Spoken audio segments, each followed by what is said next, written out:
جس نے نائب رسول اللہ دیکھنا ہو ان ہستیوں کو دیکھ لے. ابو الفضل اور فیضی جیسے علماء سو بھی آئے، پر رب کائنات نے جب تاج امامت سجایا علماء کے سو کے سر پر نہیں، علماء حق کر سجایا. اگر تاج امامت سجایا تو شاہ عبد الحق محدث دہلوی کے سر پر سجایا. تاج امامت سجایا تو امام احمد رضا خان کے سر پر سجایا. تاج امامت سجایا تو غزالی زمان علامہ کاظمی کے سر پر سجایا. تاج امامت سجایا تو امیر المجاہدین مولانا خادم حسین رضوی کے سر پر سجایا. اور یہ وہ ہستیاں ہیں جو رضوی صاحب جیسی ہستیاں پیدا کرنے والی ہیں. نہیں تیرا نشیمن قصر سلطانی کے گنبد پر تو شاہی ہے بسیرا کر پہاڑوں کی چٹانوں پر. اعلیٰ حضرت فرماتے ہیں کرو مدح اہل دبا رضا. اب میں دعوت خطاب دینے جا رہا ہوں. آسمان علم و تدریس کے نیر تاباں پر وردہ غزالی زمان اعلیٰ حضرت امام احمد رضا خان کے افکار و نظریات کے امین علامہ کاظمی علیہ الرحمہ کے عقائد و نظریات کے پاسباں امام المناطق والفلاسفہ فی زمانے ہی شیخ القرآن والحدیث جامعہ نظامیہ رضویہ کے روح رواں شیخ الحدیث ناظم تعلیمات حضرت علامہ مولانا مفتی عبدالستار سعیدی صاحب دامت برکاتہم العالیہ. حضرات گرامی، آپ حضرات ایک عظیم عالم دین کا دیدار بھی کر رہے ہیں، عظیم شیخ الحدیث کی زیارت بھی کر رہے ہیں. ہم خوش نصیب ہیں. میں شکریہ ادا کرتا ہوں مولانا عبدالستار اختر القادری کا اور مولانا عبدالعزیز فیضی کا، جنہوں نے ان ہستیوں کو بلا کر ہمیں دیدار کا شرف عطا کرایا. حضرات گرامی، بڑے خوش نصیب ہو. میں نے جو کچھ کہا، میں تو ایک طفل مکتب ہوں. ہمارا یہ فخر ہے کہ جامعہ نظامہ رضویہ وہ زیادہ اللہ شرفن وہ عظیم ادارہ ہے جو امیر المجاہدین جیسی شخصیات پیدا کرنے والا ہے. وہ ذرا محبت کے ساتھ آپ کو قبلہ امیر المجاہدین دامت برکاتہم العالیہ کے بھی استاد گرامی کے ملفوظات سننے کا شرف حاصل ہو رہا ہے. محبت سے بیٹھیے. آپ کے خطاب سے پہلے محبت بھرا نعرے کا جواب دیجئے. نعرہ تکبیر. محبت سے، ذرا محبت سے. نعرہ تکبیر، نعرہ رسالت، نعرہ خلافت، نعرہ حیدری. تاجدار ختم نبوت، تاجدار ختم نبوت.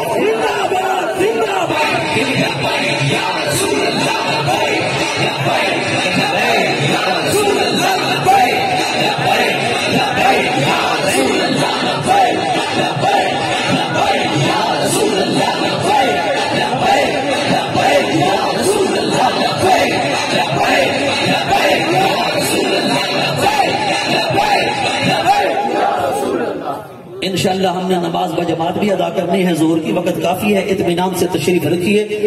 اب آپ کے سامنے شیخ القرآن والحدیث استاذ العلماء عظیم عالم دین امیر المجاہدین علامہ خادم حسین رضوی صاحب رحمۃ اللہ علیہ کے استاد گرامی قبلہ علامہ مولانا حافظ مفتی محمد عبدالستار سعیدی صاحب دامت برکاتہم العالیہ کتاب لاجواب فرمائیں گے.